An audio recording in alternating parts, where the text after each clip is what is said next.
5 scores! Rick Vaughn. We've decided to get ourselves back in the game again with our podcast. Rick Vaughn, Gary Madden. Probably the craziest story that you're ever going to hear about hockey. We're going to be coming back to you on a regular basis. You are listening to Squid and the Ultimate Leafs Fan. Hello, Canada and hockey fans of the United States and Newfoundland, and an extra big hello to Canadian servicemen overseas. Everyone, episode 111 of the Squid and Ultimate Leafs Fan Show. I'm Mike Wilson, the Ultimate Leafs Fan. Joining me as always, my winger Ricky Squid Vibe. Squid, how are we keeping? Good, Michael. No complaints. You know, just another day. What are you going to say? Well, I hope you're going to say a little more when our guest comes on, okay? Hope you got laryngitis today, maybe, but I'm going to try to get a little more out of you today with our guest. And just speaking of our guest, it's someone you can totally relate to in regard to his harrowing at times life around Maple Leaf Gardens and along with the Toronto Maple Leafs. He started basically as an intern at the Gardens, worked his way up to the role of GM, and when appointed at the age of 30 was the youngest in NHL history. He's the author of 3 terrific books. One of them just finished, by the way, which I didn't know he had written. I'll have to ask him about that. And today you can hear him on Leaf Broadcast. You can hear him on NHL Network and anywhere he generously gives his time. Gord Stellick. Gord, first off, thanks for joining us, and how you doing? Mike, I'm good. Ricky, always a pleasure. We go way back in many different ways. So good to connect with both of you guys. Well, we have so much to talk to you about, but let's just start with both you guys. I get your opinion on the recently released Offside, the Harold Ballard documentary.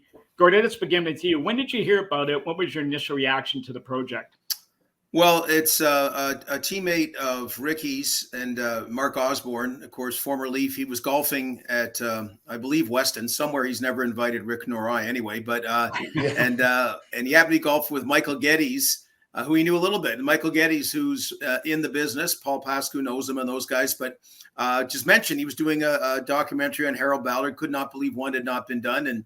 And Ozzy said, well, you got to talk to Gord Stellick because he's, he's plugged in, remembers all that. So he kind of put us together. And so I played a small role in helping him, whether he got, I can't remember who got who, but people like Rick and Daryl and Lanny and Tiger and Wendell and others, and then appearing on it as well. So I didn't know Jason Priestley was involved at the time, but that was great. You know, a passionate and expert guy in putting together films like that and well-known. So that's kind of how it went. Real challenges because they had a tape during COVID when there were lots of lockdowns. So there were a lot of little obstacles along the way, but at the end of the day, it came out just a week or two ago.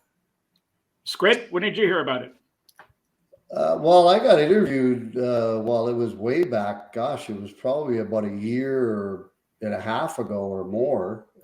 Right. As Gord said, it was during the pandemic. It was at a restaurant downtown, which wasn't open, obviously, because of the pandemic. So they kind of had all the cameras and everything in there. And I walked into the restaurant and did the interview. They asked me some questions about Harold, and I answered them the best I could. Did you get a free meal? No. It was at Barbarians. Yeah, the restaurant was closed. Yeah, but you got the nice place at Barbarians. I was at the Royal York, and they got to shoot people different ways, right? You know, and they should have looked at my stocky stature and not have me kind of crumpled in the big chair there. Brother Bob and Rick look like male models, and I look like someone in The Godfather, whatever. But anyway, it was fun the way they pieced it all together. Yeah, now, Gord, it was a terrific job that they did. I thought anyway. Well, I was going to ask Gord right off the bat. Did you have mixed feelings on how you'd contribute on your end? Because let's face it, I mean, you were right around a lot of the controversy, including getting hired as the GM at the time. Well, I it's like Ricky or whatever. If you can, you wear what you say. That's, you be accountable for what you say. And yeah. I've always balanced it that there's, the guy that, like, so my steps were, one, my first break was a guy named Stan Abodiak was a neighbor. So that's how I got in part-time working game nights. Then 2, the greatest guy you could ever meet in hockey, Jim Gregory, was the general manager when I got brought in to work in the office part-time, so that was another break. Punch Imlach was actually really good to me. His reign the second time was a disaster. And I think a lot of that, the animus that went towards his best move was acquiring Rick. I mean, that was a great move. That trade with Vancouver was a great trade. But a lot of the animus of some of the players, in a lot of ways, is directed towards a big part towards Punch. But ultimately, Ballard hired him. So yeah, there's positive parts to our relationship that I remember, and that. But the tough, the thing about this kind of video is the great footage they got speak for itself. So how can I rationalize what he said to Barbara Frum, or what he said about if a woman goes in the dressing room, she's going to encounter appendages as large as long as his arm. Like I can look at it and say, okay, I know he knows he's getting front page. He's going to be the lead story. I could see the glint in his eye. That was a big part of doing that, because the media ruled the day back then, and he just wanted, spell the name Ballard right. I don't care where I'm on. And, quite often he could, they can remark that could be hurt a guy like Rick or a guy like me or someone else. But I could see that, but you can't rationalize it. I'm not going to go defend the guy about that. He's got to live what he said, even though it was a different era. That's fair enough. I mean, now, were they too kind or too harsh in some instances or are they just playing nice in the sandbox, do you think? And your overall view of how the whole episode came across the offside?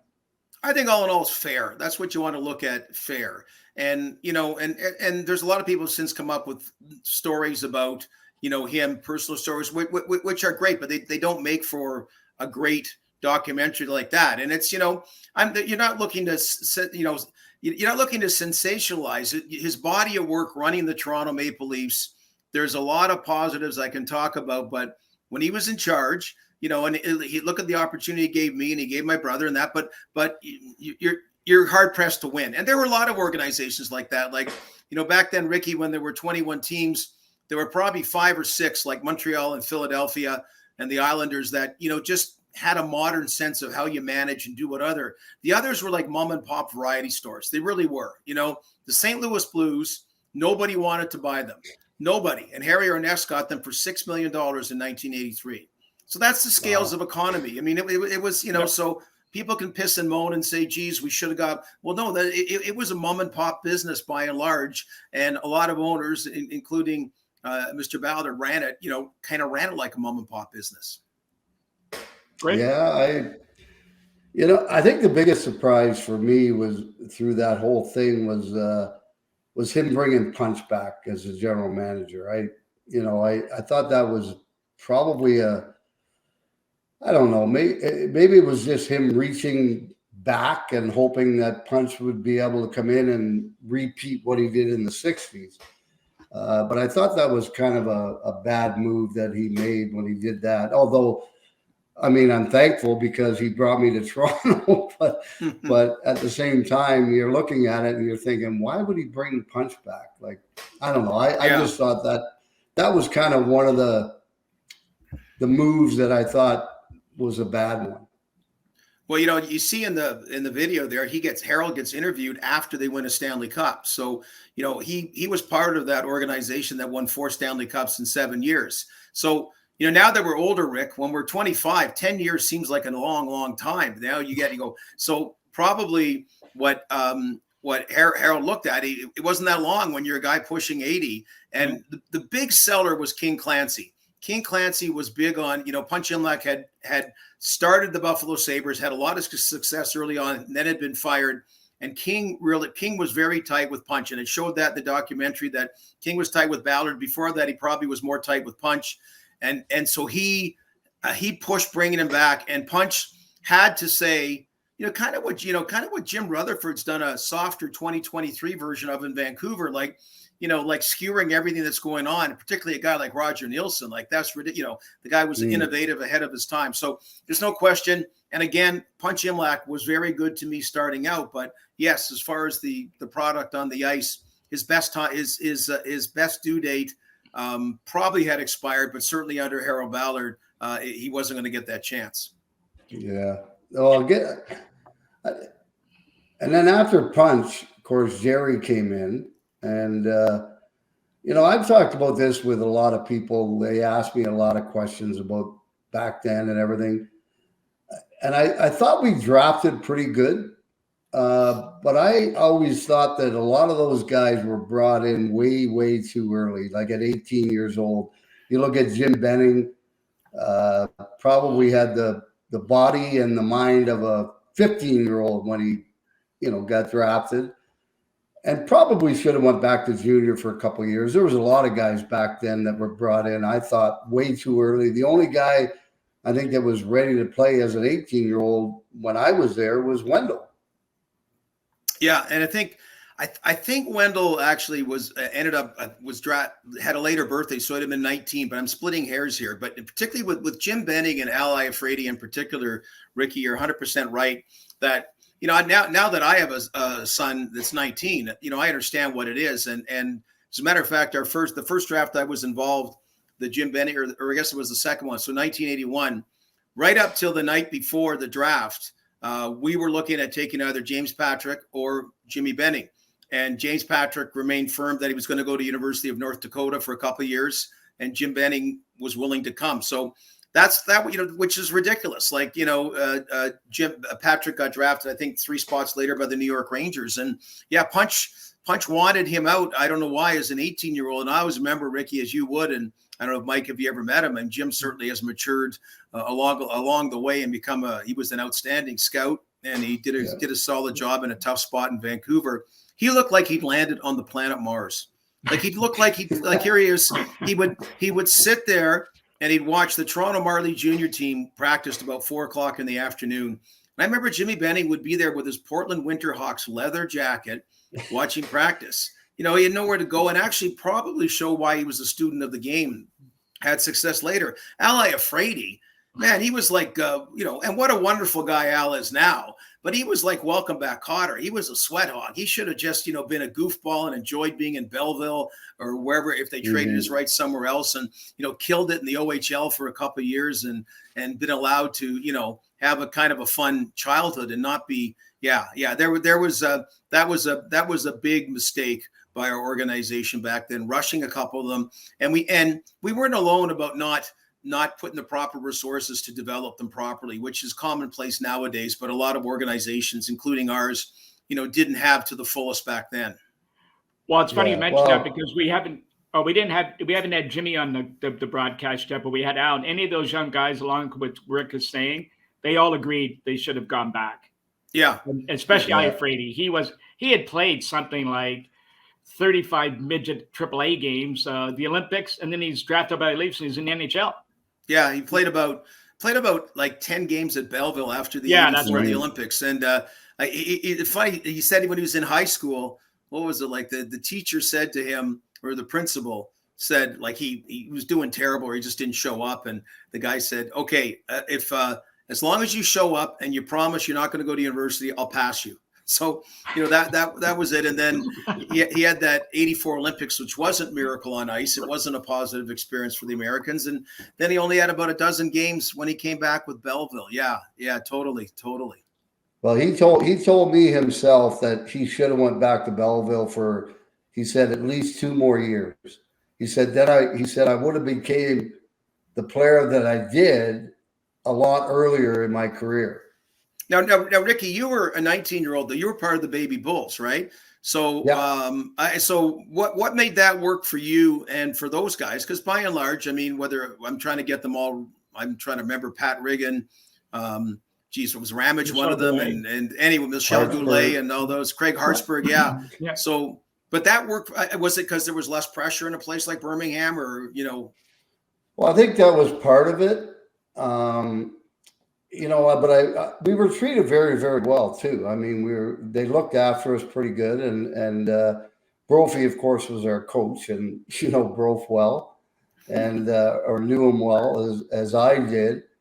I love the guy, and he helped me a lot. Like he was the first guy who came to me and he said, "Listen," he said, we don't have the tough guys we had the year before, and if you don't stick up for yourself, they're going to try and run you out of the game." And he said, "So you gotta you got to fight back a little bit. And I said, okay. I said, I'll do it. And sure enough, I did. I think I had 248 penalty minutes that year. And I got the heck beat out of me a few times, quite a few times. But, I think just showing up and saying, hey, I'm not going anywhere. I don't care what you do to me. I'm not going anywhere. And I think that really helped me, especially going the next year into the National League and still put up penalty minutes and that sort of thing. But I don't know. It was just probably the way I was anyway. I never backed down from anything. But he just reinforced it that you need to do this if you're going to survive. And Mike, when we look back at the doc and, of John Brophy quite well, maybe you knew him as well. And he's just like it's what I love as we get older. It's about great people you meet in your life.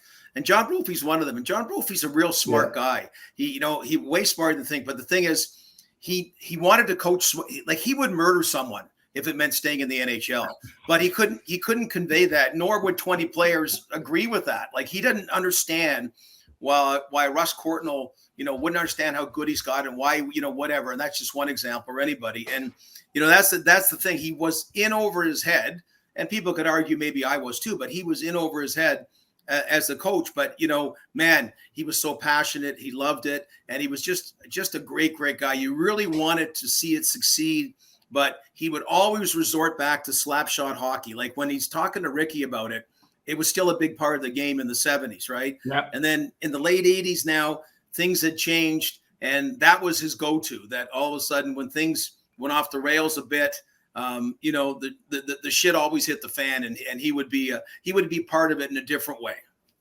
Now, your relationship with John, Gord, it was a little ragged to begin with, from what I understand and from what I've read, from what you've written, but it did came around where he started to trust you. So talk about that and maybe what you really thought about him as a coach.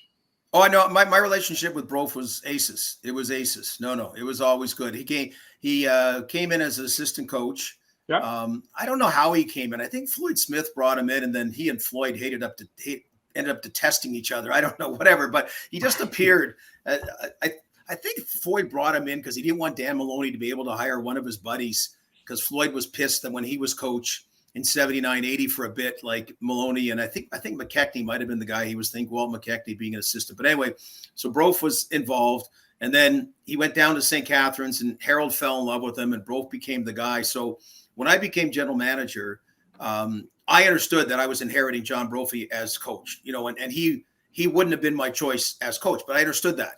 So I didn't, he really tried. I tried to corral things in a lot of ways about things like, he wasn't big on Boria, which, particularly with Harold there for starters. And also, how can you not be big on Boria? Like, Brof, the naturally skilled guy beyond belief in that. So, you tempered that. The one casualty was the Russ Courtnall trade, because I gave Brof the toughness he wanted, and I gave Russ a chance to go somewhere else where he'd been a healthy scratch for a bunch of games, and drafted Ty Domi and, a few things. So anyway, when it started falling off, I didn't grease the skids. So the funny note is, so I finally got, this is the way things worked, how small it is, and how I kind of understood the inner working. So I finally Ballard agreed, okay, let Brof go. And then George Armstrong, only if George Armstrong would take over as interim coach, which George didn't want to do, but he agreed he would do it, So Brof had about a year and a half left, and I think he was making $125,000 as coach. And he just is wonderful. And he came up to the office and said, look, Ballard wants me to still be around, whatever. So I'll do whatever you want. Or if you want me to F off and go somewhere else, I'll stay out of your hair, all that kind of stuff. He was wonderful. So the next day, and you think the power of the papers back then. So all of a sudden there's all these stories, and Harold had his guys like Milt Dunnell and George Gross and Jim Proudfoot that he talked to. So he goes, yeah, and Brof's going to stay in the organization, and he's going to do whatever, but of course he's going to have to make less money. Right. And I know Ricky touched on that. Money was always, so I get a call from Brof, and Brof goes, look, I may not be the smartest guy out there, but I'm not going to work for less money. What do I do? And I said, okay, leave it with me. So I'm sitting there, and I type out a letter from John Brophy to Harold, but I'm doing it.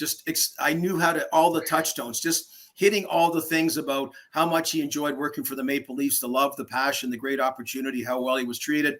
But I'm a coach, you know what? And I think I got to move on kind of thing. So I put it in Ballard's mail. And then about an hour later, he buzzes me and he goes, so I go back there and he goes, read that letter to me, which he often would do. So I pick it up. Now I'm reading the letter that I wrote to Harold for John Brophy.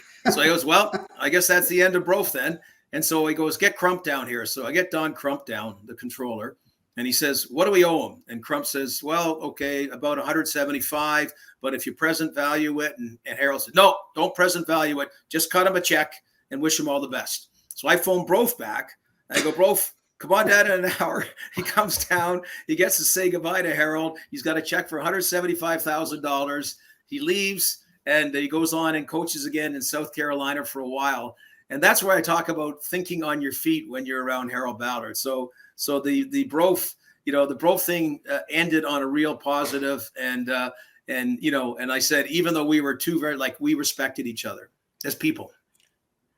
Well, I don't know if you agree with me, Gordy, on Brof. I just want to touch on him again. I think if he had came into the league in the early 70s, I think he might have had a little more success because he wasn't an X and O's guy. He was more of a motivating type of coach.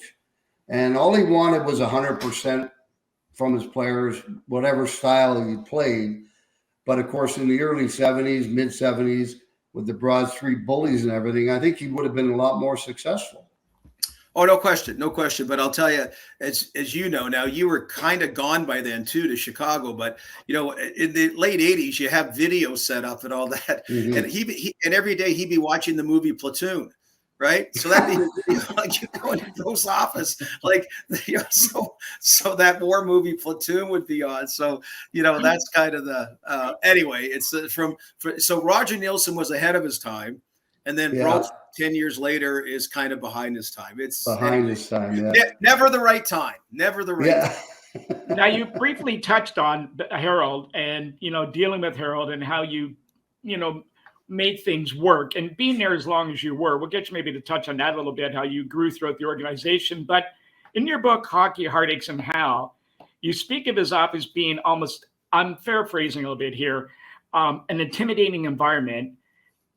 It's almost like the unsuspecting prey is lured into the domain of the predator, and with the bearskin rug on the floor and the ghosts of all those former Maple Leafs and iconic figures looming in the room, you just didn't have a chance against Harold. But you kind of figured that out right away, and the best way you would deal with that is almost to get him out of that environment and then deal with him one-on-one. Yeah, well, yeah, and as they said in the documentary, the apartment was nothing palatial. He never wanted to go first class. He liked to hang with the guys, go on the bus. He never wanted the suite when you're on the road. And the apartment had a small kitchen and a kind of a bed sitting room, nothing special. But he had the hot stove lounge for food, so he could just go down there all the time. And then the office, again, wasn't big. But to your point, Mike, you're right. And I don't know how many Rick was up there that you came in and, wow, it was just pictures everywhere. And, just like big bearskin rug under that apparently Tiger Williams killed the bear with a bow and arrow, and that was it. And he had the big fountain pen, and he it was home ice advantage when he was there. But on the other hand, you had Russ Courtnall tells the story that he was really good when the kids got drafted and their parents came by, and Russ always said how well, because Russ's dad had passed, so how well his mom was treated when they came in. And so it was like August, and because that's when they usually signed before training camp started. It's back in 1983. And so he would have been 80. So they said, so I guess they're sitting with him and his mom in that environment. And all of a sudden, at the side comes about waist high an inflatable doll that was left over as a gag from his 80th birthday party. There'd been some 80th birthday party. So he just goes, oh, let me just get that. And he goes up and gets it and just breaks it. So the air comes out, and Russ goes, him and his mom just sitting there in this like naked, this prop gag, 80-year-old inflatable doll comes sailing through. So like I said, it doesn't matter where it was never dull. I think I was in there once, Gord, and the one thing that caught me when I was in his office was all the newspaper articles on the ceiling and on the walls Like you could barely see the walls. Like, I mean, it was all about him. Oh yeah. That's why. Just spell my name right. Yeah. It was, he wanted to see the press clippings of that. It was all about him. And like we found in the documentary, he's a guy comes out of prison at 65, 66. He never thought he'd get the Toronto Maple Leafs. So he's got it. He goes, I'm going to have fun with it. I'm going to be a big shot, and people are going to know that I own the Toronto Maple Leafs, and they're going to know it every day. Yeah. Now, well, they sure did, because his goal of getting on the front page of the sports every day pretty much worked out. Well, it seemed like the environment at the Gardens at times, and I've talked to a lot of Gardens employees, including your brother and all the other people there, that you're almost walking in eggshells, and that's no pun intended against Inge Hammerstrom, walking around Ballard, because at any moment he could flip and fire you or do something irrational. But you seem to adjust. What is it about you, and besides the fact you're a nice guy, but that he all of a sudden you gained his trust like you did, and advanced your career throughout the Gardens as you did? Well, the office was so small. I mean, it was like so to start working in there part-time when Jim Gregory brought me in, and the fact that Harold Ballard lived there. So I always relate one story. I mean, like, he lived there 24/7, that I was going to University of Toronto. And so I came the night before to get ready the notes and statistics for the next day, because I had some classes, and you could hear the remnants of some concerts going on. And it's like 9 o'clock at night. And all of a sudden, from behind me, his front door, Ballard walks out, and he's just wearing boxer shorts. And I'm going, oh crap, like, he's going to be pissed. He's going to be pissed that I'm here, right? And he walks by and he rips the telex off, and he's looking at the telex machine, and I kind of clear my throat, expecting, what the hell you did? Anyway, he couldn't have been nicer. I think he was impressed that I was there. He liked that. So he sat down just in his boxer shorts, and it's one of our first, long chats, get to know each other kind of thing. So that was it. And I was smart in that I was respectful. And I did anything. I was respectable without being a suckhole, I think. But I think he liked that. But I could, whatever needed to get done, I would do it. And he liked keeping the office lean and mean. So pretty soon I was in charge of public relations, team travel. I typed up the contracts. And when the secretary went out for lunch, I watched the phones for an hour. So, you got the two extremes, right? You got the glamour of being the big stuff, and then, hey, there's nobody else to answer the phones. So what I did was, I knew he lived there, so I'd be the first person to get to work every morning. And it wasn't like I was splitting the atom. I'd have my Toronto Sun and Toronto Star, my cup of coffee, my muffin, and then, he'd be up early. You could see his phone line, going back and forth, because switchboard put the calls through. But I'd start answering his phone and screening calls for him. So and then I'd buzz back, and he'd kind of go, oh, you're there, right? I go, yeah. Anyway, and then all of a sudden, quite often, 5 minutes later, he'd come out in his house coat and just sit down in the office and shoot the shit. And I know, and again, I wasn't being a suckhole. I just knew he valued that. Somebody on time, somebody not a clock watcher. And, that's the kind of stuff that kind of grew. And then being on the road with him, Ricky, I think when you were on the road with him, he was kind of like a favorite uncle. Like, he was really, really like nice with everyone. When at Maple Leaf Gardens, he was the boss. So you had to, every phone call, you never knew what he had a problem with. It could be anything, but on the road, you got to see a very different, real soft side of him. Yeah. I think I've often said that Harold never treated us poorly.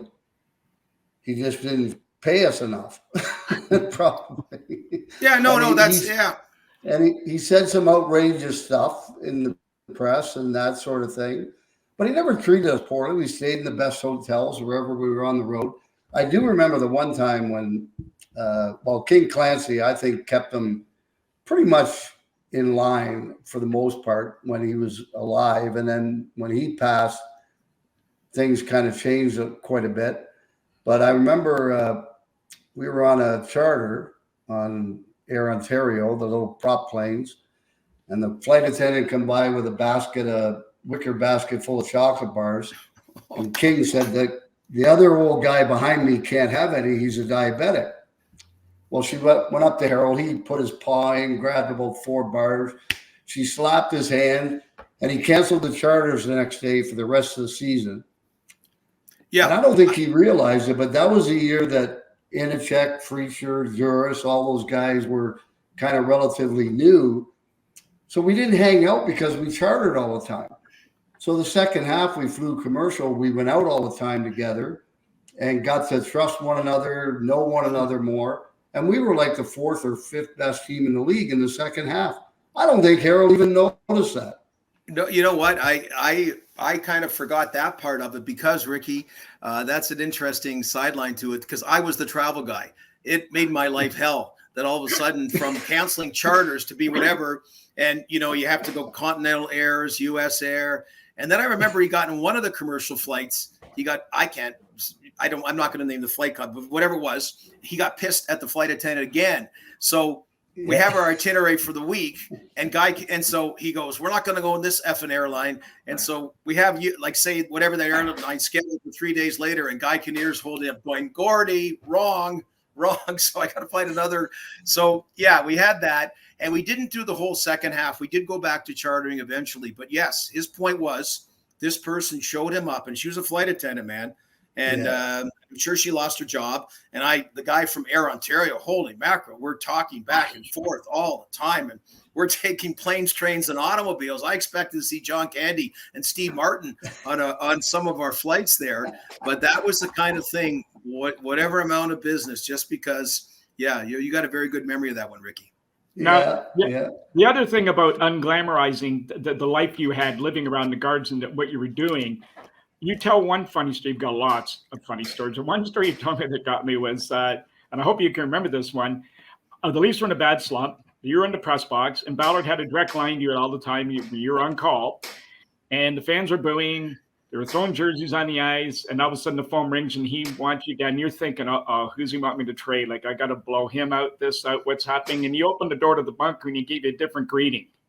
Yeah. So a little bit, I get it right. And I wasn't GM then, but anyway, still, I mean, I was GM for about 18 months, but I was there for like 14 years, right? Yeah. So to your point, and Mike, so there was the direct line was switchboard would just call around during the game, different people. So there was just one little skinny phone in the press box. And so whoever picked it said, Gord, so I'd go, and it'd be, because he would just call switchboard and say, get me Bernie Fournier, get me Don McKenzie, get me Gord Finn.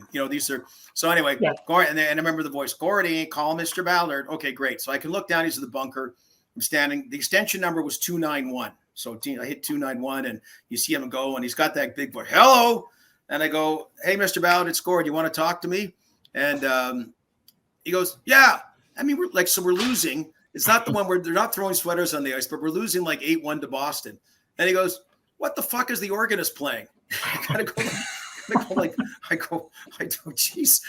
don't know. And I just kind of go, so you're not happy with him? And he actually had a funny line. He goes, well, I'll go talk to him. And he goes, well, tell him if he doesn't smarten up, I'll send him home and I'll come up and sing. What kind of a funny line? He was an 8-1, but he could watch. So I made a point of walking to the organist and just kind of saying, hey, tough game kind of thing, whatever, and just walking back, but you better follow through with it. But yeah, you just kind of like, we're down 8-1. And again, that was part of his, what's going on in the building. It's my building, and there's something I'm not happy about. So I'm going to get it addressed.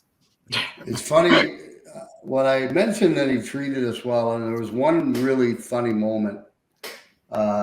He would always come down to the dressing room and get his legs rubbed by Guy Kinnear before practice and that sort of thing. But I remember the one time he was getting it done during practice. So one of the guys had put the baby powder in the hairdryer as a prank.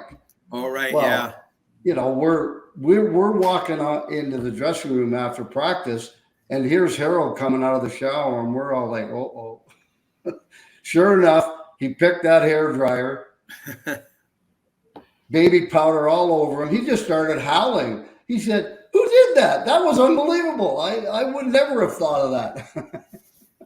Well, he'd like being one of the guys. And the other part, though, Mike, was with guys like Rick, they're sort of well, first of all, to be honest, a bunch of you guys smoked back then, which is hard to believe. Yeah. I'd go deliver statistics during the intermission. About a third of the team and a third of the NHL probably were having cigarettes. So Dan Maloney wanted to get this fitness stuff in.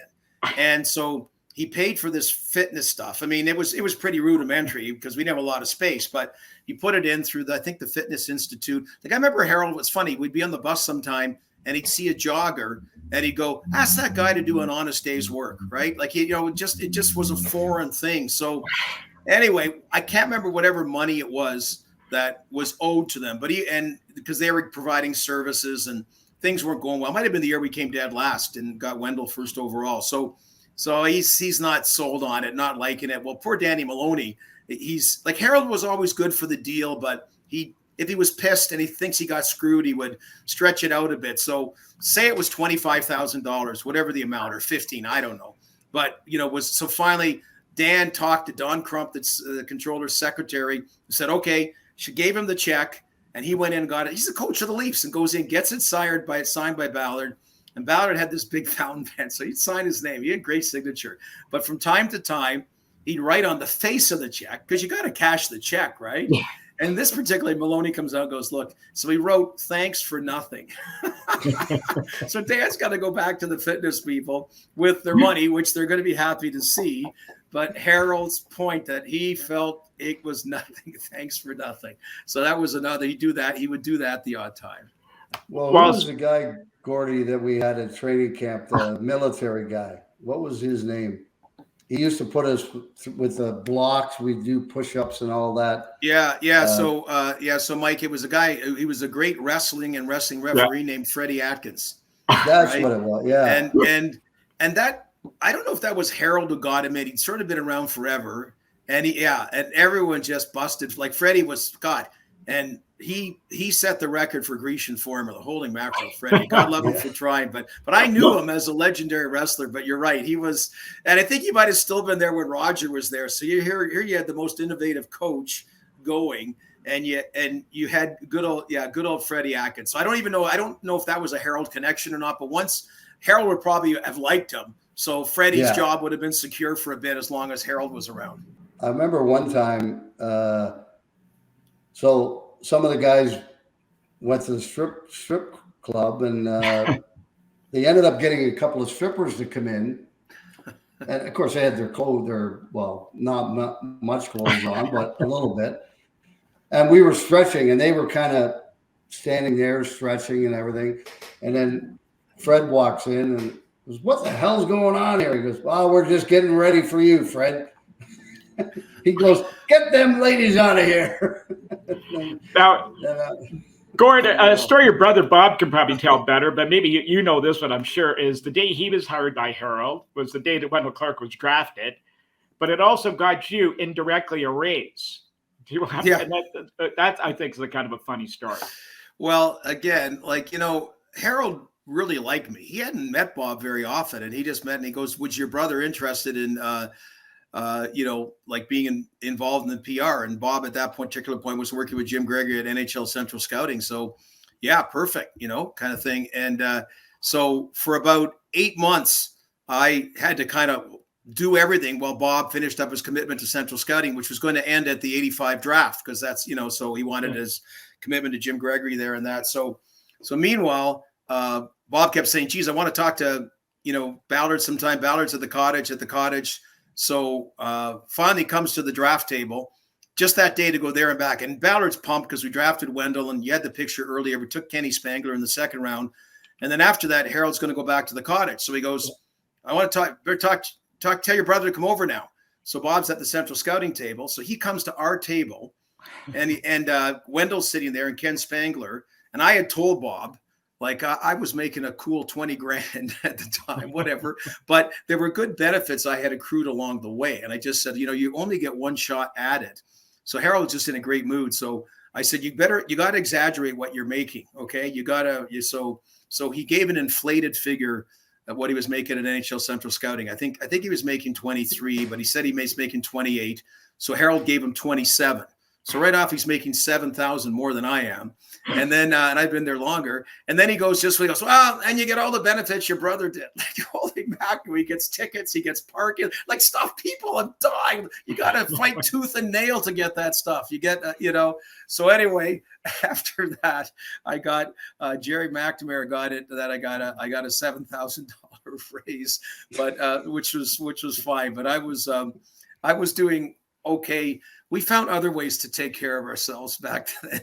Well, you were assistant GM too, and the assistant GM is making less than the PR guy. And, I know. And as your brother said it, he asked for 28 and a car.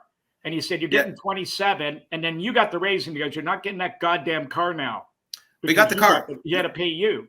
No, he got the car. He got the car, did he? Yeah. Once Harold, when he shook hands on something, and I didn't follow my own advice later on that when I was hired, I didn't put anything down in writing, or I did, but I didn't put any kind of term in. It was more like a spirit that I, would be there as long as he's happy with me. I knew it wouldn't. I didn't think it would be that short, but it was. It wasn't that he was unhappy with me as much as like 3 months later he had his final health episode that he never really got back from, and so I'm talking 1988. So he died about 18 months later, and just all the vultures moved in. There were still good moments with him, but the situation with Yolanda, what gets documented there, and with the kids versus Yolanda, and then I was a kid then, and when Don Crump was an executor of the will, okay, then I realized, okay, now I get it. Now I get, because I thought it was all for one, one for all, but all of a sudden, Bowder would point out something about the kind of money we're losing, say, on the Newmarket Saints or whatever. I go, where the hell is he getting this from? And I realized it's, this guy trying to make himself look good. And I go, geez, we were all for one, one for all back there in trying to deal with them, because that's the danger. If you poison somebody, people had access that, and it was effective, and that was part of what it was great. Everyone had access to them, but also it caused some problems because people would stir up shit I'd be up in the press box, and this guy gets annoyed at me because he's a good guy, but he was, so I'm not going to say his name, but he was a waiter from the hot stove. He had great hockey opinions, but I'd see him in the bunker delivering food, so he'd sit down for half a period.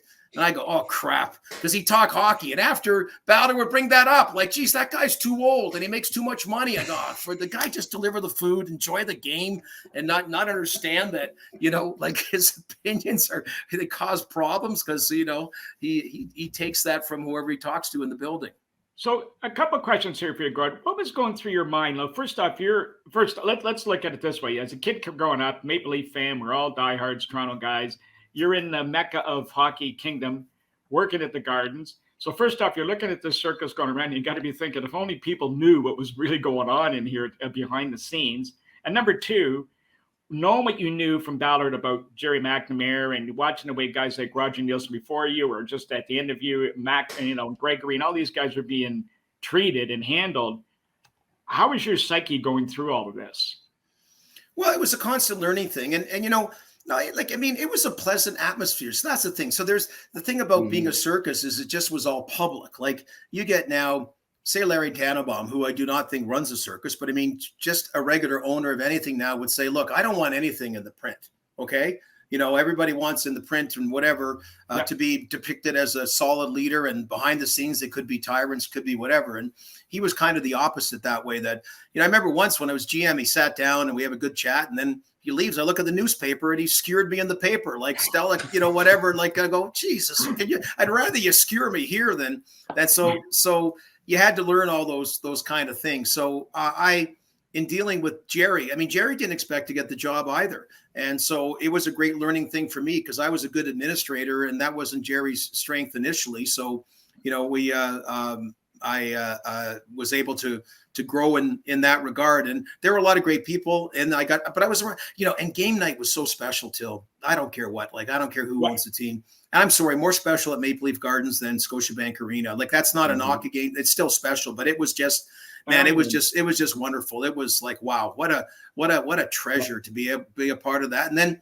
I'd never been on an airplane in my life, and I'm handling travel for the Leafs right now. So I'm, get to travel with guys like Rick and everybody else. And because I was their relative peer in age, Like, I mean, Ricky can attest to it or not, but I really walked a fine line that I could befriend the players, but I never, I didn't violate. I didn't try to be one of them. I didn't try to be one of them, and I think they understood that. So, and I would never violate any confidence or trust like I didn't. But so it was kind of neat to be able to shoot the breeze with Ricky and John Anderson and Danny Maloney and Borja Saming and all these other guys. It was just, it was wonderful to get to know them. And now, decades later, count them as friends. Yeah, it's funny. After seeing that documentary, of course, I knew Harold, obviously pretty good, and he did treat us fairly good, except for the pay. But that aside, he was pretty good to us. But listening to Gary Lehman, what he said, I still remember that to this day. When I know in the paper there was Rick Vai's contract's over and you're going to have to pay him more money.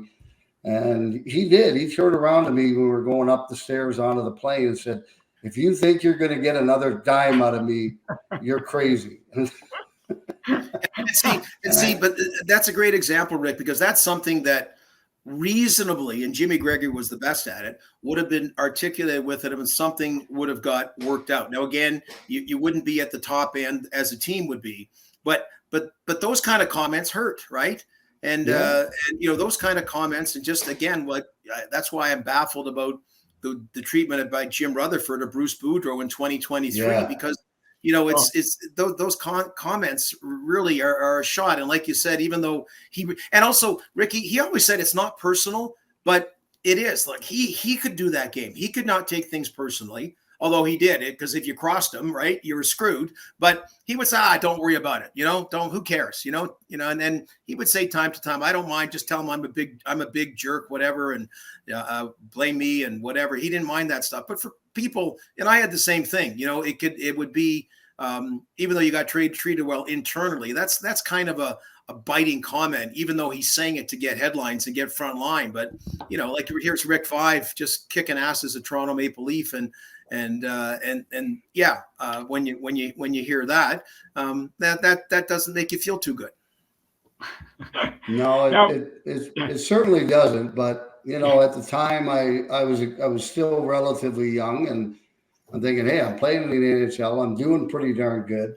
I mean, I'm making good money relative to most people in the world. You're the second Leaf to make 300 after Borja. Your second contract was 275, 285, and 300. I typed it up. Yeah, I remember that, and but it was, and then getting traded Mike 3 may days have before training. No, I didn't have 3 that. days before. 3 days before training camp, getting traded to Chicago, and then I'm at a golf tournament up at Horseshoe Valley, and I got to drive home, pack up, and leave, and then it was. Of course, the league was different back then, too. I mean, you were left on your own, your wife and you, to do everything. Now, they kind of look after everything for you. Oh, yeah. And also that tournament back then, I was dating Vicky McKee, who was with Telemedia. That was the Telemedia tournament, I think, for Special Olympics. And I knew the trade was in the works.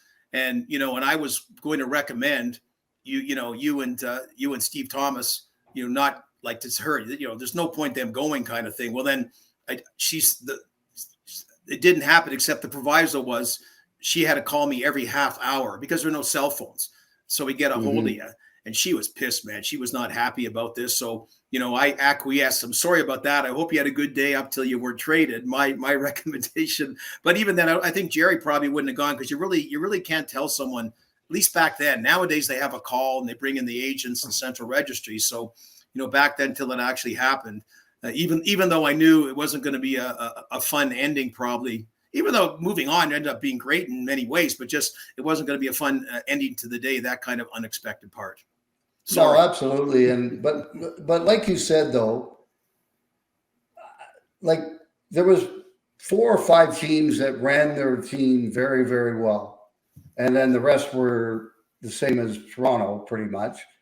And I go to Chicago, and then what happens there? Well, Bob Murdoch's our coach my first year. I get 43 goals. And then all of a sudden, Mike Keenan gets fired in Philly. And of course, Eagleson calls Wirtz and says, if you don't sign him, your rival down the road in St. Louis are going to sign him. So he panics. He signs Mike Keenan before he even tells Murdoch, who finds out from the press. And then I get traded the day after Christmas. And I'm talking to Jerry Meehan not that long ago. Mike Keenan wanted to make the trade on Christmas Day. Oh, geez. And Jerry said, no, we can't do that. He goes, well, there is no rule, which there wasn't back then. No, there wasn't. And so he could have done it if Jerry had have agreed, but Jerry said, there's no way we're trading him on Christmas Day. And it happened the next morning. So anyway. Now, Gord, for you, when you finally became GM, what was the one thing that surprised you about the job you'd never really considered before? Or was there anything? Or were you sort of prepared for it? I would say nothing surprised me because I'd been tight with. I got to know Jim Gregory. He sort of mentored parts of it. Punch Imlach had been good to me, and then with Jerry, I'd done a lot of the stuff. And when I got hired, it was weird. I just you're talking about Rick Tocchet running his, when you're running your first practice somewhere and whatever. I just went back to my same office. I just went back there. So I just kind of understood the task at hand. I knew that in a perfect world, or not even a perfect world, I would like to have been surrounded by quality hockey people. That's what good organizations do. That's not what we were ever going to do. So I understood that. I wanted a role for Roger Nielsen, whether he was, not so much a coach, but something. He was looking for a job. Ironically, I ended up working with him with the New York Rangers. So yeah, it was just a really, and I had a coach that, in Brof that I tried to make it work. And then I had a coach that didn't want to coach, and George Armstrong. And then we had a lot of soap opera stuff, which I'll leave alone off the ice that year, that went on as well. So, I mean, that part wasn't conducive as well. So I still look back, and it ended up being that part of my life it's like I went on a roller coaster for 16 months and kept riding it, the Flyer at the X. And all of a sudden after that, you were kind of off it, and you just kind of go, what happened? Oh my goodness, what happened? And it was. Now, what about some of the GMs coming after you? Now, who were the first guys to come? Like, what were some? Can you tell us some of the crazy trades you got thrown at, maybe guys trying to take advantage of you? Well, it'd be the old school people like John Ferguson, who was very nice, and Bob Pulford. Lou Lamoriello, I kid about it. I said Lou Lamoriello and I had very parallel careers, except he lasted 30 years longer, right? But I liked Lou. But I do remember once he called and we're talking trade. He was kind of being mysterious, and he goes, "I'm going to close the door now because of whatever." And he came back and he gave the name of a guy who was playing in Utica. I thought, give me an NHL player, will you? Give me Ken Danico or Scott Niedermayer, or it wasn't Niedermayer back then, but whatever. Yeah, just those kind of guys and stuff. So David Poyle, Jerry Meehan, and were probably the guys that were good with me. I think probably, who was the other one? David. Actually, with Bobby Clarke of all people, just that. There was a number of trades with Bob Clarke. The Ken Reggett for 2 first-round picks. Al Secord, we traded him there. Why did you finish that trade with Reggett? Because that led to the 3 Belleville Bulls. So that's one you'd like to maybe talk about. Yeah. So, as we get ready for trade deadline, that, again, Ken Reggett, because of some off-ice stuff as well, it was time to move on. And I think, Ricky, you would agree. We love Kenny. I love Kenny Reggett as a person. And so I had it going. It was Washington with Poyle. I had Buffalo with Jerry Meehan. It's all these 3 guys and Bobby Clarke. So we're working it, and then all of a sudden, I don't remember how it came up, but Clarkey goes, I just said like draft picks, and I knew they had 2 first-round picks, and Clarkey goes, well, my scouts will probably kill me, but might consider the 2 first-round picks. So anyway, I just said, so I got back to him. 10 minutes later, said, if you do that, we'll do the trade whenever. And like a couple of days, we won't wait till the trade deadline. And then he called back and we did the trade. And it was a really, really good trade. Now, I will say smartly, he would have checked with the scouts who wouldn't have been happy, but the 1989 draft was not a deep draft. Okay. So he was smart about that. So we had the 3 first-round picks, and the whole Belleville Bulls thing, which ends up being, all these jokes about our scouting budget didn't go by Belleville. Yeah. So we had the first round, we're picking third overall, and we're really debating between like Matt Sundin's going first overall. We really like Dave Chizewski, who ended up going second to the honor. We really liked him. Like if he fell to third, we would have taken him. He had some injuries, didn't finish, So number 3, Scott Thornton, Stu Barnes. Scott Thornton, Stu Barnes. Stu Barnes is with Tri-City. And even the night before, Glenn Sather called me at the hotel and was talking a deal. And then just, who are you thinking of taking? And he said, here, I'll get our scouting book, because Winnipeg was picking after us. And the worst player Winnipeg got helps Edmonton. So I never thought. So anyway, he looked, he goes, yeah, we got Thornton ahead of Barnes too. So anyway, we take Scott Thornton. The second one, we were really hoping to get Rob Pearson. This was the one we were really hoping. And Rob Pearson was a really good pick there. And, he had a couple of good years and then got hurt. But that was the guy I was thrilled when we got Rob Pearson. So that's really the first pick of the 2 we get for Ken Reggett. And then we're picking 21st. And I think right before us, and it's no different than, people watching this, that when you're in a hockey pool, it's no different. And someone picks who you want just before, like it's really no different. And we really wanted Stephen Rice from Kitchener. And he got picked, I think, right before. Yeah. And so all of a sudden now we got to think, and our plans were, and it's funny, we had 2 guys from Cornell, in Kent Manderville was a forward, Dan Ratushny, a defenseman. And then we had one scout really pushing Steve Bancroft from Belleville. Now, the pick we should have made was Adam Foote. Adam Foote should have been taken like 20 picks earlier, okay? But that adds it that the next pick after that was Adam Foote. So we had not even thought about it, right? Because we were really hoping Pearson would be available. And then someone said, geez, you know what? We'll be taking 3 guys from Belleville. And we actually thought it was kind of cool, which if they all really panned out would have been super cool. Yep. But anyway, so I run into Scott Thornton a couple years ago during Thanksgiving. He lives up in Collingwood and just in the Blue Mountain Village there. And so we I have had very little contact over the years, but just say hi. He goes, you know something?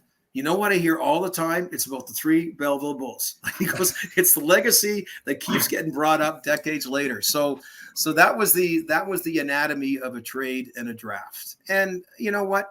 I'm happy of my work I did as a general manager, both in the trade and in what went about and what turned out to be a weak draft. If only Stephen Rice had slipped one more. Now, Gord, back then, I know most teams probably were similar, but in the scouting department, get to that. Did they have enough guys that went out and saw the players enough, or did they rely heavily on central scouting? Yeah, ours was brutal, and not the end. I'll tell you. So first of all, Jerry McNamara was a solid scout, but he became a general manager. Didn't really get replaced. I guess maybe Floyd Smith went from, being a coach to becoming the scout. Floyd Smith was an excellent scout. He was really our only scout. Like Johnny Bauer was a scout, but at that point, Johnny should have just been like an ambassador, like the Jean Beliveau was with Montreal. But that's the kind of stuff, Harold, and that's, a problem, wouldn't pay for it. A lot of teams wouldn't pay for it. Don't get me wrong. Like there's not a lot of teams that were doing it back then, these kind of nice jobs for alumni. So Johnny at that point wasn't really advocating for players as much. He was, I don't know. So Floyd almost had his way. He had some part-time scouts, which weren't bad. They weren't bad, but they were part-timers. So the ones you're just watching the Western League and, whatever. And I do know, and I got to give Floyd credit for this one. He kind of to show about it that whatever year Joe Nieuwendyk was picked in the second round, I think it was 86. I don't know. But he had a weird thing that he had played tier 2. And then he had this 30-game killer season at Cornell, just out of the blue. So no one had really heard about him. So the Calgary Flames picked him in the second round, and it was an excellent pick. He continued to blossom. But Smitty, rightly so, said later, he goes, something, we didn't even have him on our list, okay? It's one thing if you misevaluate someone. It's one thing if you say, Rick Vibe goes in the first round, we got him in the 5th round. We didn't have him on our list. And that was about not having anyone who had a chance to go see him. So there's no question, and we weren't alone that way. But, yeah, and then that's one of the things I brought in was I brought in Dan Marr as a scout who's now the head of NHL Central Scouting. And so baby steps are starting to be made in that manner. Yeah. Well, It's more the later ones, the later nuggets that the depth and scouting helps you, right? Like we were pretty good about getting Wendell first overall, or Alfie fourth, or Russ sixth, or whatever it may be, Lehman in the second round. But the teams that have deep scouting are the ones that were digging nuggets later on. And we're in an organization where Jerry McNamara was a pioneer in getting Borje Salming and Inga Hammerstrom to open the Swedish market. And then we basically, because of Ballard's animus about things, he sort of became anti-European as far as players go, except for Borje. So we were sort of out of that, at a time when the Red Wings were getting all those great Swedish and Russian players. Getting Borje Salming was obviously a big coup for the Maple Leafs. And I do remember when it's funny, the things I remember, but we were in the hallway outside that room outside the dressing room at the Gardens, and Harold just came up to me. I was 22, and he just went like this, and he poked me in the chest. He goes, "You're our captain." And I'm like, shit, I'm like 22 goddamn years old, right? I'm thinking, am I ready for this? I don't think I am. And then, but in the back of my mind, I'm going, if I say no to Harold, he's going to trade me right now, like tomorrow. And I kind of figured he would. So I said, yeah, okay. And thankfully I had Borje sitting beside me, because if it wasn't for him, he backed me up all the time. And I was very thankful for that. Yeah, Borje says in retrospect, he maybe should have taken the C himself. He never had that interest, but I admired what you did. And you wore the crest with a lot of pride. And you didn't have a strong leadership group, or a strong veteran leadership group around you. Just like I'm talking about. No. That was a reality. But it just like I said, it was a different era back then. But you wore it with a lot of pride, and the 350 goal seasons. And there are a lot of positives that came out of it. But I guess again, the negative is why the C was available, because now Daryl Sittler's giving it up after Lanny McDonald's gone, and losing guys like that. Tiger ended up being you, so that was a good trade. But so anyway, we sort of had to pick up the pieces in the early 1980s, and that you can't do that overnight.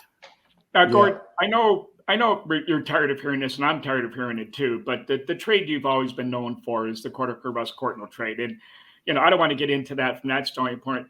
While it didn't turn out right for Toronto, and it did for Russ Courtnall, take us through the process of what really happens in a trade, any trade, and even that one in particular, if you want to touch on it. The point I'm trying to make here is trades aren't made just for the sake of making a trade. There's a lot that goes into it. So maybe walk us through what would happen in that type of an occurrence. Well, and of course, nowadays you got a lot more pro scouts and that. But I think, Mike, that in an ideal world, if you're my pro scout, I want opinions instantly, like about, okay, I can get Rick Vive. Where do you think he'll fit on our team? Yeah. And you say, you know what, he'll be in our second line. Like, okay, so, not about I got to watch 10 more games. Like, where you got a book on him, and, maybe we'll watch a game and two and hone in a little bit. But that's what you want to always have an idea, because it's not the grand slam home run. It's the incremental. If you make more incrementally positive moves, then all of a sudden, whoa, you're going to be better. Like, Cliff and Floyd brought in 4 defensemen. Floyd traded for Bob Rouse and Dave Ellett, and Cliff got Sylvain Lefebvre and Jamie McCowan. And, I know we talk about Gilmore and Andrechuk and those guys who we also acquired, but that was huge to get, those kind of players back then. Now, Cap World, Cliff couldn't do it. Just that kind of process. So What happened with Russ was I was at the draft table when Russ got drafted. I really liked Russ, liked his mom, got to know his brother Jeff a little bit, the whole thing. And he was the one guy that, Brof, one of the guys, young guy, all the natural skill, yappy, exactly what Brof didn't like. And Russ couldn't give a shit that Brof didn't like him. Yep. Okay, that kind of thing. So season started, and I know, like, okay, we've got the Borje thing tendered. We got rid of Miroslav Fričer, which is one of Brof's demands, and that was fine. Frigo moved on somewhere else. So we're kind of, you're trying to keep the reins on it and that. And then I can remember, I think it was a game in Chicago Stadium that I didn't realize that Russ wasn't dressing. And he just came to me, goes, and I got to get out of here kind of thing. And, so Danny Dow was dressing as the fourth center. I like Dew. He chirps me a lot. Rick, I go, wait a second, I made the Courtnall trade because of you. So so we got off to a strong start. And so that you couldn't take excuses. And Russ had been a healthy scratch for a number of those games. So I'd said to Russ, I said, look, you keep quiet. And if you're not going to play, I'll look to work out a better situation for you. So Brof, and this is it. Like I said earlier, starting off, I didn't grease the skids for Brof. I said, okay, this is the guy he wanted. He'd been in the Montreal organization before Brof was with Nova Scotia. 1986. I know it becomes urban myth and whatever, but John Kordic was a huge part of the Canadiens winning a Stanley Cup, or an underrated part of the Canadiens winning a Stanley Cup. So, you want a tough guy. There's no tougher guy in the NHL at that time than him. So I can remember at first Serge Savard, we had a few chats. Serge was a bit of man of mystery. You could never pin him down. He had a phone you. So whatever, just so. And we talked about Todd Gill at one point, and then Courtnall's name came up, and it just happened to come up with after the talk with Russ and with him not dressing. So made the trade, and we didn't have the scouting at that point to understand that 2.5 years later, it was a far different John Kordic. And I'm not going to pile on about his issues, because there's really a wonderful side to him. Like when Cam Neely was getting inducted in the Hockey Hall of Fame, I used to MC that weekend about different things. And we had this long talk about playing together, him and Kordic playing together in Portland. He went going back to your roots and about how effective he was. And he was a defenseman back then. So anyway, that was it. And, for a while, there were snippets. People don't remember that, wow, that being tough was a huge part of that team. And especially the next year when I had just left and Doug Carpenter had that 1 year. I mean, that was a big part of it. And then, like a lot of things, when people are struggling with certain issues, it doesn't take a lot for it to come off the rails. So, it's a tragic ending to John Kordic's story. Yeah. Russ, I keep in touch with. So Russ was the guy, one thing Punch Imlach did, he traded Lanny McDonald deliberately to the Colorado Rockies so you never would see him, okay? Well, I traded Russ to Montreal. I didn't do that for my own hide. So every bloody Saturday, there's Russ getting 2 goals with that beautiful smile and looking like $1 million. And there's John Kordic, whatever, something. So anyway, good for Russ. And I really enjoyed John Kordic as a person. He was complicated. There just were a lot of issues. He was a funny, really personable guy. And I'm sorry, whatever happened up to 1986, it couldn't keep moving forward in that direction. Yeah, I think I can fill you in a little bit on the Courtnall Brophy situation. Brof was a guy that, he wanted 100% out of you, whatever way you played. Okay. But he also wanted guys to play hard and play a little more physical. And Russ wasn't that type of player. Russ was a fast, skilled kid that was a very good player. But as you said, he didn't give a shit a lot of times about things. And both, I think that bothered John that he didn't give him 100% of the way he played. And I think Russ, on the other hand, like a lot of people, they didn't get Brof like I did and other guys did. And I think he thought that he wanted them to play tough. Well, that's not what he wanted them to do. He wanted them to give him 100% of his game. And on certain nights, as you said, Russ wouldn't do that. Well, even so, Mike and Rick, here we are 30 plus years later, and honest to God, I don't know when it was a couple of weeks ago. I'm walking down Yonge Street with a friend, and some car comes by, and you hear a person yell, "Courtnall for Kordic!" I go, are you kidding me? Are you kidding me? So, but part of it is I'm fortunate that I carried on a media career, which I've really enjoyed. So that's where, people don't even remember Cliff anymore, but Floyd Smith and Mike Smith, and, Ken Dryden and all that stuff. They don't get stuff like that yelled at them. But anyway, I take it okay, but it's still remarkable. It's staying power. Well, Gord, let me say this. We had Rusty on the podcast, and he speaks glowingly about you. And he did tell us about his time with Brophy, and there was a lot of fuck you moments in the face-to-face with those two. And he also told us a funny story about him and Wendell being such young kids that another part of Harold that people aren't aware of, he'd give you a couple $100 extra because knowing those two kids would be running out of money all the time, and they'd be coming up to you and you'd say, how much you two need now? And you'd give them $100 or whatever they needed. Yeah. Now, little things like that. We try, like back then we didn't even try to get them places. Now, like I know my son's friends with Wyatt Johnston, and Dallas has him living with Joe Pavelski, right? We never, you didn't even do those kind of things. And Ricky broke in at a very, very young age, but you were really on your own about everything. And so that was a little part we, tried to do. And again, it goes back to Jim Benning and Al Iafrate plunking them in this big bloody city that is 18-year-olds and not really understanding or helping them with the enormity of what they're trying to deal with. So that's kind of the remnants of what they call old school still permeating in the 1980s. Now, the short time you were with the Rangers, talk about that and what happened there. A lot of real positives. But I learned, I think everyone's got a tough life lesson that, Harold Balder was always the boss. And I understood that. And, so whatever difficulties were there, he was there in front of me as the boss. The guy that can really screw you is the person that's your friend and then sticks it to you. And that's what happened with me and Neil Smith. Neil Smith actually convinced me to leave. There were a couple of other situations that probably would have been better. Like I felt, and rightly so, after I left, and George Armstrong became left as the coach. It became a thing that George was going to coach a team he didn't want to coach, and it was getting awfully close to training camp. So the domino effect happened, and I really, it really hurt to see that team from afar have such a particularly good season and leave. So I went to New York, got to work with Roger Nielsen, got to work with some great guys like Larry Plow and Don Waddell, who's now doing a great job in Carolina. And but I went like bingo. I was like Mary Tyler Moore. I was all of a sudden there the next day, And again, a lot of what we just talked about, these 23-year-olds, like you're in Manhattan and you're trying to figure stuff out compared to the comfy of being in Toronto. So I basically had so many positives about so many friends. But and Neil won a Stanley Cup later on, or really Mike Keenan won it. But yeah, he was very paranoid and whatever, and I probably didn't handle it well because I gave up a lot to go there.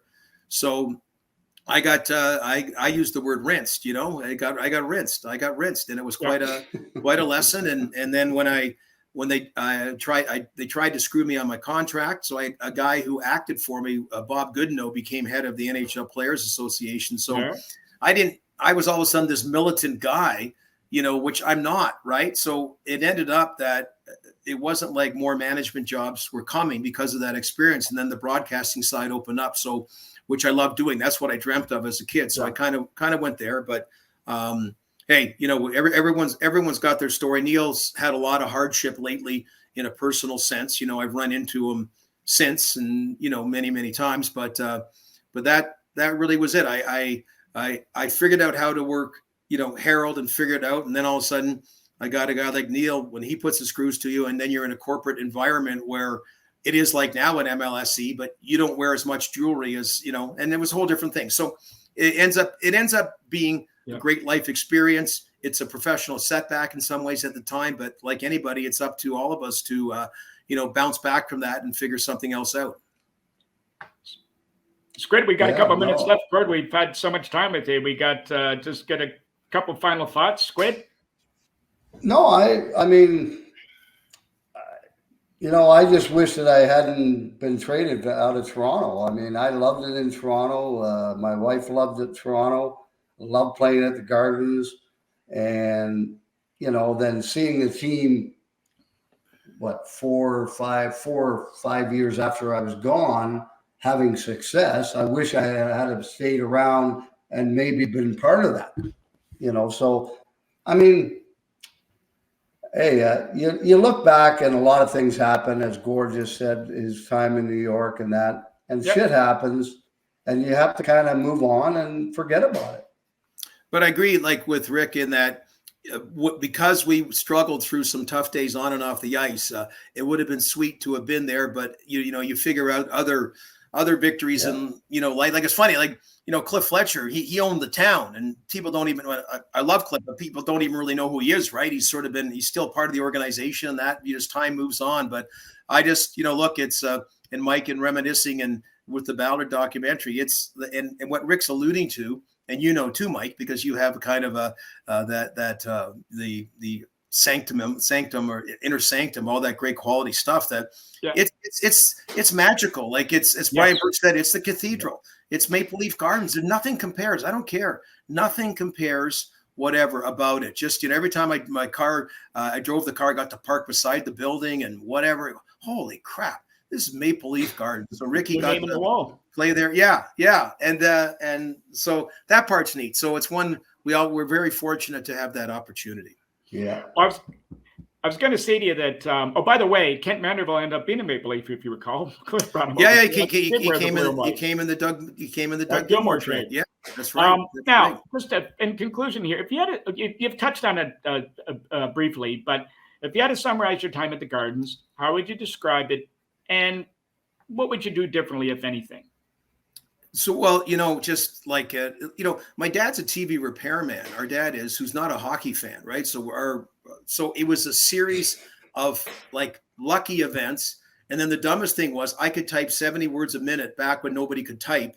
So Howie Starkman anyway left to work for the Toronto Blue Jays. So they needed someone in the office. Okay, so boom. So I can't, like, I wouldn't change a thing. I wouldn't. And there's other moments that, and I didn't realize when Jim Gregory said, okay, but I first got to check with Ballard, that Ballard could have vetoed my $4 an hour part-time job and I never would have started. I don't know, And so I like I said, at the end, I controlled a bit more than Rick, but there were circumstances that made it the right thing to do. I just happened to go to the wrong situation. But that's all. That's all. It was just wonderful. It was wonderful, and so much growth that gave me. But Ricky, the funny part is, like, you're in or you're out, aren't you? And that's the thing. The thing that other walks of life you leave, and there's like about 1,000 other companies if you're in financial planning or you're whatever. But you're in and you're out. And it hurts when you're out, whatever. There's no middle. But also, you can't just stay in all the time. You got, like everyone, like really, at some point you got to grow in that. But yeah, it was magical. There we go. Yeah, it was. I love my time in Toronto, but I also love my time in Chicago, even though it was short. And Buffalo. Buffalo was a wonderful place to play. I don't know why people talked about Buffalo in Toronto back then. Well, maybe because of all the fires or whatever that they were having down there. But playing at the old Odd there and with the guys I got to play with, and we were treated extremely well in Buffalo. The people there were great. The fans were great. So I had a good career. I got to see some different cities. I got to play in some different cities. 2 Original 6 teams. What the hell am I going to complain about? Absolutely. Well, guys, Gordy, thanks so much for your time. We took up a lot of it today. Enlightening as always. And thanks, Mike. You're going to the All-Star game, I hear. You guys have got a little gig I heard this morning talking on Morning State. So Sirius XM NHL Network Radio would cut a new deal. Like, who would have thought this burgeoning satellite radio? So we're actually going to be covering the skills competition and the game. So I get my color commentary, which I did for a number of years. So looking forward to that. So I'm still kicking like Ricky is, right? We're still at it, and it was great catching up with you guys. Okay, great. Thanks for joining us today, Gordy. All the best. Okay, thanks a lot, Gord. Thanks.